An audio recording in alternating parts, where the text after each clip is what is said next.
So, and of course now, the way that the military would gain money to do this sort of thing is by having allocation through Congress.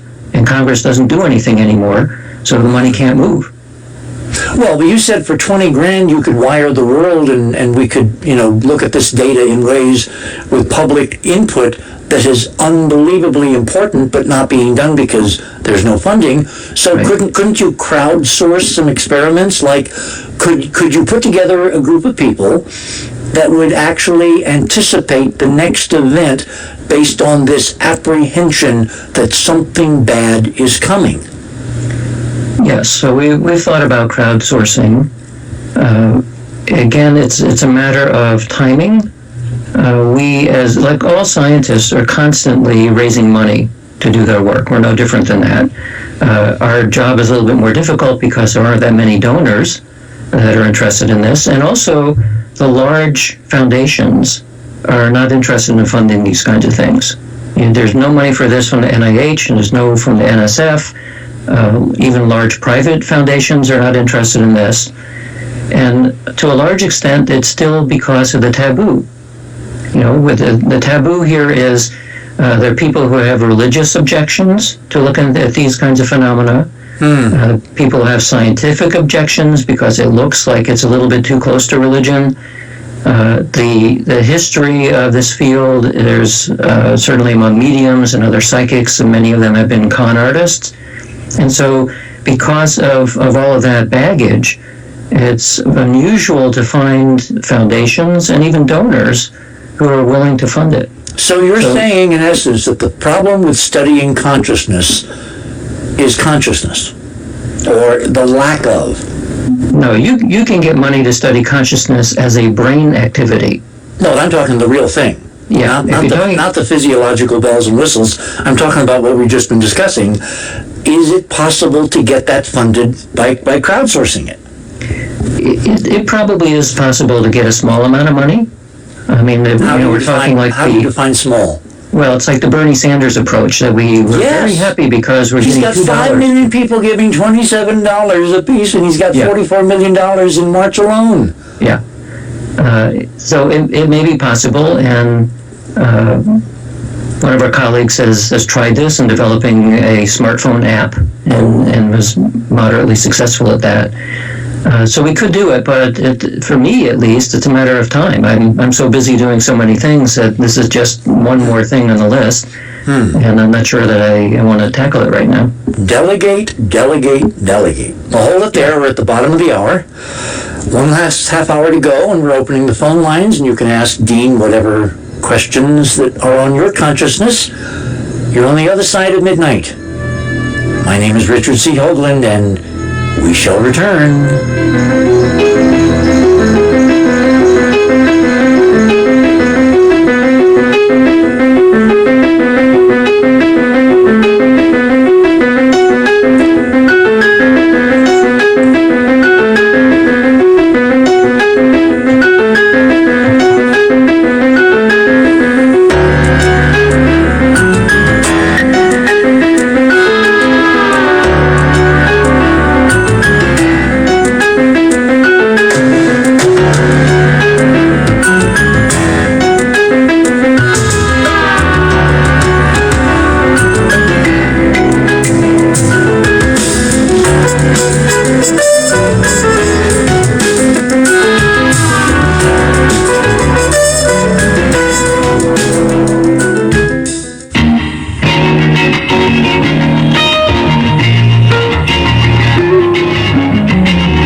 are back on the other side of midnight. Only one half. This has gone incredibly fast, and it's been too fast.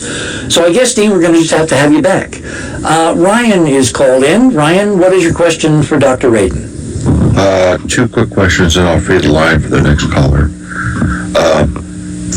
Can you tell us any of the world events that have affected the random number generators that you're mentioning in the past couple of years? And the second question is, can you explain more about these number generators? What are they exactly? Are they digital? Are they, I mean, what are they? If you looked at one, what does it look like?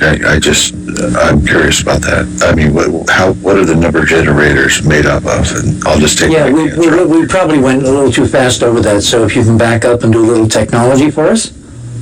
Sure. I can say a little bit about some of the events from the Global Consciousness Project. I'm going to look here on the website because that tells me I can look at all the results. So, for example, there was Internet Peace Day in September of last year. There was a bunch of people do these worldwide meditations for peace, and that had a very significant result.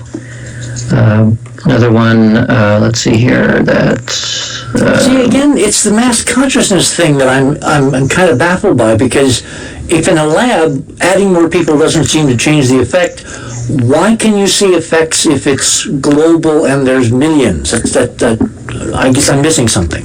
Well, remember that the GCP, as we call it, the Global Consciousness Project, people don't know that they're part of an experiment.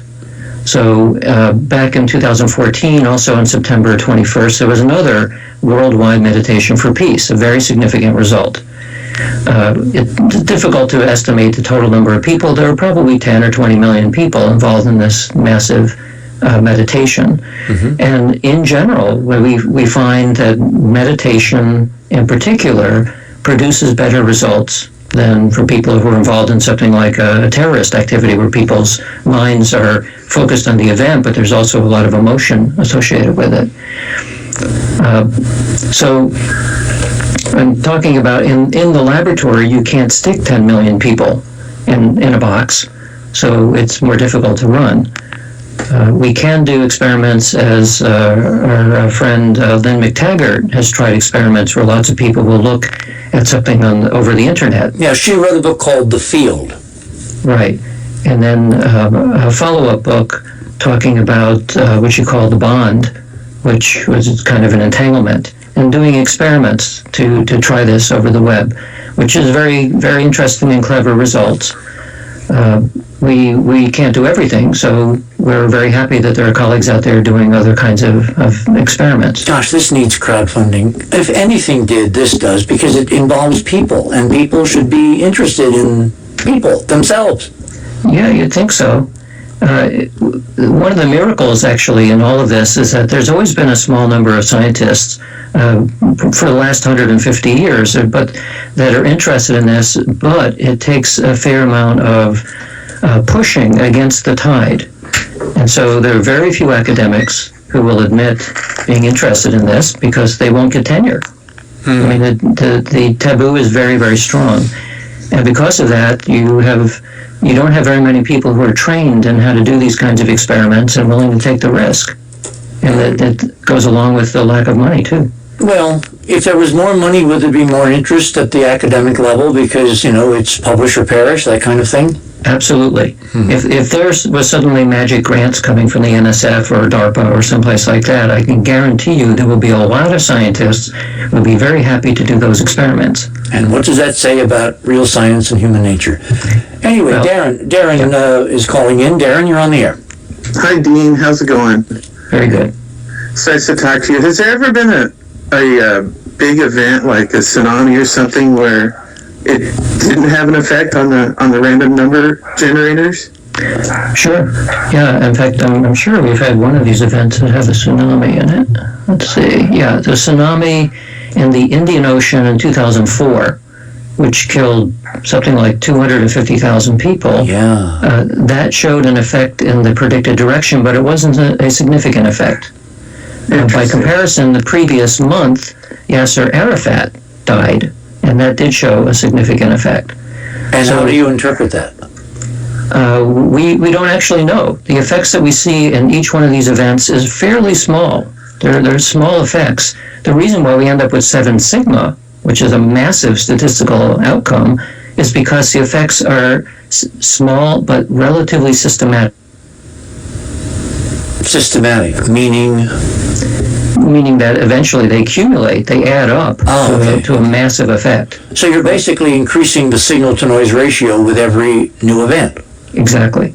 Yes. Yeah. Can we use this to our benefit in a way in the future? I mean, Well, sure. I know- If we imagine some parallel world where we actually had 1,000 people working on this, could we use it as some sort of an advanced warning system, or as a way of telling the difference between what people are thinking versus not thinking? Absolutely, we could. And there's kind of an effort in this direction in places like Google, where they're looking at big data. You know, look at all of the Twitter feeds around the world and try to figure out what's the mood of people, what's the sentiment of people around the world, and that's valuable information. Well, This would provide another look. Since Google is into all kinds of really interesting things, I forget who the head of Google is, but he's a really interesting guy. Have you just decided to, I can't remember his name. Have you decided to call him up someday and say, why don't you kind of set up this global experiment?